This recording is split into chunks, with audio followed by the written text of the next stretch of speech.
ఆంధ్రప్రదేశ్లో స్థానిక సంస్థలు ఎన్నికలు త్వరలో జరగబోతూ ఉన్నాయి.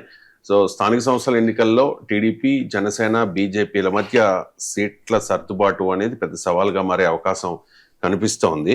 నాదెండ్ల మనోహర్ చెప్తూ ఉన్నారు, సార్ బలానికి తగ్గట్టుగా మేము ఈసారి స్థానిక ఎన్నికల్లో సీట్లు అడుగుతాము అని చెప్పేసి. సార్ 2024 అసెంబ్లీ ఎన్నికల్లో సీట్ల సర్దుబాటు విషయంలో మూడు పార్టీల మధ్య పెద్దగా ఇబ్బంది లేదు, చాలా సులభంగానే సీట్ల సర్దుబాటు జరిగింది. మరి ఇప్పుడు ఈ స్థానిక సంస్థల ఎన్నికల్లో ఎలా ఉండవచ్చు సార్? అంటే అప్పుడున్న పొలిటికల్ కాంటెక్స్ట్ వేరు. నాకు అసెంబ్లీ ఎన్నికలకు వచ్చే వరకు టీడీపీ ఒక తీవ్రమైన క్వశ్చన్, చావో రేవో అనే ఫైట్, అది లైఫ్ అండ్ డెత్ బ్యాటిల్. ఎందుకంటే 151 సీట్స్తో జగన్మోహన్ రెడ్డి అధికారంలోకి వచ్చారు. టీడీపీ 23 సీట్లకు 23 సీట్లకు పడిపోయింది.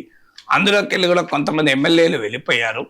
సో ఈసారి మళ్ళీ ఓడిపోతే టీడీపీ ఒక తీవ్రమైన సమస్యను ఎదుర్కొనేది. సో అలాంటి పరిస్థితుల్లో ఏ త్యాగాలకైనా సిద్ధమై మొదలు పార్టీని గెలిపించుకోవాలి, అందులో వైసీపీని ఓడించాలి, జగన్ ఓడించాలి. ఈ కోరిక ఎప్పుడైతే పుట్టిందో కొంతమంది సీట్లు రాని వాళ్ళు కూడా అడ్జస్ట్ అయిపోయారు. ఇప్పుడు మీకు పిఠాపురం వర్మదే ఎగ్జాంపుల్ కదా. వర్మ గ్యారంటీగా గెలిచే సీట్, ఇండిపెండెంట్గా గెలిచినాడు. ఆయన పవన్ కళ్యాణ్ వచ్చినప్పుడు నా సీట్ వదులుకోవాల్సి వచ్చింది. చంద్రబాబు నాయుడు చెప్పడంతోనే మాట కూడా మాట్లాడకుండా అంగీకరించాడు కదా. మీకు అలాగే ఇప్పుడు కందుల దుర్గే సీటు, అది టీడీపీ సీటు, బలంగా టీడీపీ, నాకు గుర్తున్న వరకు అంతకుముందు 3 times టీడీపీ గెలిచినట్టుంది. సో అది ఎవరికైతే అది ఇవ్వమంటే ఇచ్చేశారు కదా. వెంటనే మీకు రాజానగరం సీటు, కమ్మా డామినేటెడ్ సీటు, అక్కడ జనసేన అభ్యర్థి ఇచ్చారు, తీసుకున్నారు కదా, ఇచ్చేశారు కదా. సో ఇలా చాలా సీట్లు మనకు కనబడతాయి. మీకు ముఖ్యంగా గోదావరి జిల్లాలో, ఎందుకంటే జనసేన బలమున్న ప్లేస్ గోదావరి జిల్లా. రాయలసీమలో పంచాయతీ ఉండదు, మనకు సమస్య ఏమైనా ఉంటే గోదావరి జిల్లాలోనే ఉండాలి. ఎందుకంటే అక్కడే టీడీపీకి బలం ఉంది, జనసేనకు కూడా బలం ఉంది కనుక. సో అందువల్ల మీకు, కానీ అప్పుడున్న కండిషన్ ఏంటంటే జగన్ ఓడించాలి, చంద్రబాబును మళ్ళీ సీఎం చేయాలి. అందువల్ల చంద్రబాబు నాయుడు అరెస్ట్ తర్వాత తెలుగు తమ్ముల్లో వచ్చినటువంటి కసి, ఈ కాంటెక్స్ట్. జనసేనకి ఏంటి అనుభవము, 2019లో విడిగా పోటీ చేశారు. ఆఖరి పవన్ కళ్యాణ్ 2 చోట్ల పోటీ చేస్తే అది కూడా సేఫ్ సీట్లుగా భావించే భీమవరం, గాజువాకల్లో పోటీ చేస్తేనే ఓడిపోయారు. ఒక్కరే గెలిచారు, ఆ ఒక్కరు వైసీపీలో చేరారు. సో ఒక సర్వైవల్ ప్రాబ్లం జనసేనకు. సో ఒక 2 పార్టీలకు ఒక డెస్పరేషన్, తమను తాము నిలబెట్టుకోవాలి అంటే కలవాల్సిందే అని. సో బీజేపీకి ఉనికే లేదు కనుక పంచాయతీ లేదు.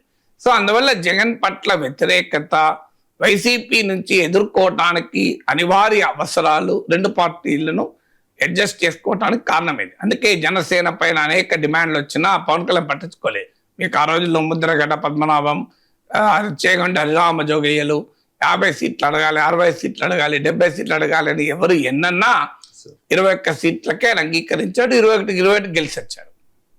అందువల్ల అప్పుడున్న కండిషన్ వేరు. ఇప్పుడు వచ్చేవరకు ఏంటంటే మీకు ఇప్పుడు ఏ రకంగా ఎలకేట్ చేయాలి అంటే, తెలుగుదేశం పార్టీ మీడియాలో వస్తున్న కథనాలు, తెలుగుదేశం పార్టీ ఏమంటుందంటే అసెంబ్లీ ఎన్నికల ఫార్ములానే ఫాలో అయిదాం. ఎంపీ ఎమ్మెల్యే ఎన్నికలు, ఆ ఎంపీ ఎమ్మెల్యే ఎన్నికల ఫార్ములా ప్రకారం మీకు అదే నిష్పత్తిలో మీరు నెక్స్ట్ అసెంబ్లీ లోకల్ బాడీస్ కూడా పాల్గొందామని. జనసేన అందుకు సిద్ధంగా లేదు. ఎందుకంటే జనసేన తన బలం పెరిగిందని భావిస్తోంది.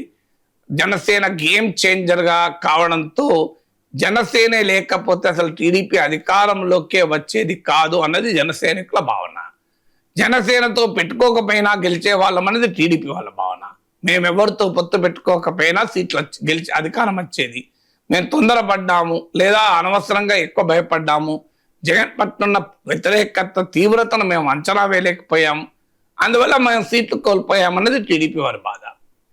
అందువల్ల 2024 గెలుపును తెలుగుదేశం కార్యకర్తలు శ్రేణులు ఒక రకంగా చూస్తుంటే జనసేన శ్రేణులు ఇంకో రకంగా చూస్తున్నాయి. దానివల్ల ఏమవుతుంది అంటే, సహజంగానే జనసేన ఎంపీ ఎమ్మెల్యే సమయాల్లో ఉన్న రేషియో ఫార్ములా కాదు, మేము పెరిగాము, పెద్ద పార్టీ మాకు ఉదారంగా సీట్లు ఇవ్వాలి అనేది వారి వాదన. ఎందుకంటే మీకు ఆటోమేటిక్గా ఇది స్థానికంగా బలం ఉంటేనే కదా రేపు అసెంబ్లీ ఎన్నికల్లో కూడా మళ్ళీ ఎక్కువ సీట్లు, ఇప్పుడు ఇదే 21 పోటీ చేయలేరు కదా.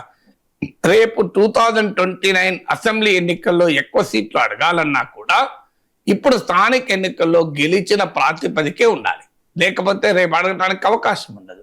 సో రేపు ఒకవేళ అడిగినా తెలుగుదేశం పార్టీ మీద ఆధారపడి గెలవాల్సి ఉంటుంది. అందువల్ల తమ భూమికను తమ పార్టీని ఎక్స్పాండ్ చేసుకోవాలి అని అంటున్నారు. మీరు అన్నట్టు ఎకనామిక్ టైమ్స్లో కథనం కూడా చూశాను నేను. జనసేన మంత్రి మేము ఈసారి ఎంపీ ఎమ్మెల్యే ఫార్ములా కాదు, ఆర్గనైజేషనల్ స్ట్రెంగ్త్ను బట్టి మేము ఫాలో అవుతాము అని.